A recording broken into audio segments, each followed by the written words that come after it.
This is Democracy Now!, democracynow.org, The War and Peace Report. I'm Amy Goodman. We'll be going back to the issue of Afghanistan after this interview. But Augusto Boal, the legendary Brazilian political playwright and popular educator, died this weekend at the age of 78. He was the founder of the Theater of the Oppressed, a popular international movement for a participatory form of theater as a means of promoting knowledge and democratic forms of interaction. Boal conducted workshops all over the world. His techniques of using theater to discuss power and oppression have been widely inspirational and influential. In 1971, the Brazilian military dictatorship imprisoned and tortured Boal for 4 months. After his release, he was forced into exile for 15 years. He's written a number of books, including Theater of the Oppressed and Games for Actors and Non-Actors, as well as The Rainbow of Desire and Legislative Theater. In the 90s, Boal also served as a city council member for Rio de Janeiro. Boal was tireless till the end of his life, according to a statement from the Center for the Theater of the Oppressed in Rio. Boal left behind a completed new version of his book, The Aesthetics of the Oppressed, and he spent the day before his death, May Day, in a solidarity vigil with workers. Later this month, Augusto Boal's son, Julian Boal, will be in New York leading workshops at the Brecht Forum on the techniques developed by his father and performing them at Riverside Church on May 25th. I interviewed Augusto Boal here in the Firehouse studio in June of 2007. This interview we never aired before. I began by asking him to describe the Theater of the Oppressed. Theater of the Oppressed is theater in what it is more essential. It is not theater in a playhouse, not theater with written scripts, not theater like some theaters become the cemetery of theater, because theater is what we have inside. We are animals that have the privilege of being actors, because we are acting all of the time, but at the same time we are spectators of our actions. Most animals, almost none of them, only some dolphins, some elephants, some I don't know what, can do that, can observe themselves in action. So we have theater inside, because we act and we are the observer, we are the spectators. At the same time, when we get together, many people looking at one point, they create a space which is different from the physical space. It's more than a physical space. It is pentidimensional, not three-dimensional. It has also memory and imagination. So we create the theatricality. And third, we use the language that the actors use on the stage. So there is no difference. When we are in love with someone, we talk differently than if we hate a person, we don't talk in the same way. So we do exactly what the actor does on stage, but the actor has the conscience of that, and we don't have it in normal life, in daily life. What do you mean we? Who is we? It's all of us. It's any people, but especially for, in our case, the oppressed. We believe that all relationship between humans should be a dialogue on nature. We should have the moment in which we listen to the other and the moment in which we speak. But we know that between men and women, between blacks and whites, between North Hemisphere countries and South Hemisphere, all those dialogues, they become very soon a monologue in which only men speak, only whites speak, only the North Hemisphere speak, and then we want to reestablish the dialogue. We want to have the right also to say our words. So that's what we mean as the oppressed.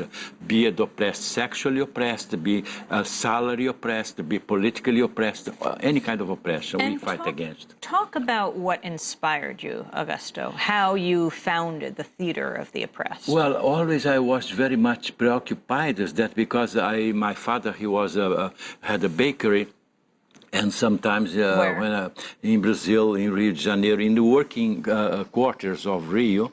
And then every morning that I went to work with my father when I was 12, 13, 14 years old, and then I saw all those workers, and I saw how they were oppressed, and always I was preoccupied with them. I was fascinated by how could they not rebel if they were so oppressed. And then my beginning, it was at 15 years old, I started writing plays about them. And I was in a moment in which I thought that as I was not oppressed as their oppression, I was not in the same circumstance, and I was pretending to be an artist, I was superior in some way. And then I said, well, I'm going to teach them what they have to do to fight. So I entered in the line of the political theater of the 50s, of the 60s, in which they had messages to give. And one day I learned that I did not know more than they did unless in the theater. In the theater, yes, I knew more. But their lives, they knew more than I. And it happened one day when I was working for peasants in the northeast of Brazil, and I was doing a play in which the protagonist said, at the end said, we have to spill our blood to save our land. And then we were all singing, dressed like peasants. We were not peasants, looking like peasants, but we were not peasants, and saying you have to spill your blood, our blood to save our lands, to reconquer our. And then a peasant came to us and says, well, you think exactly like we do. So why don't you take your rifles, because we had rifles on stage, very beautiful, colorful rifles, and said, why don't you come with your rifles and let's go to fight against some landowners that occupied our land. We have to spill our blood. And then we said, forgive us, but our rifles, they are not true. They are fake. They are setting rifles. And he said, okay, the rifles are not true. They are not real rifles, but you are sincere. So you come because we have rifles for everybody. Let's fight against them. And then we said, no, we are truly artists and not truly peasants. And he said, when truly artists say, let's spill our blood, you are talking about our true blood of truly peasants and not about yours. So I understood that we could not give message to women because we are men, to blacks because we are white, to peasants because we live in a city, but we can help them to find their own ways of fighting. Augusto Boal, you yourself were imprisoned. When? By whom? It was in 71. In 71.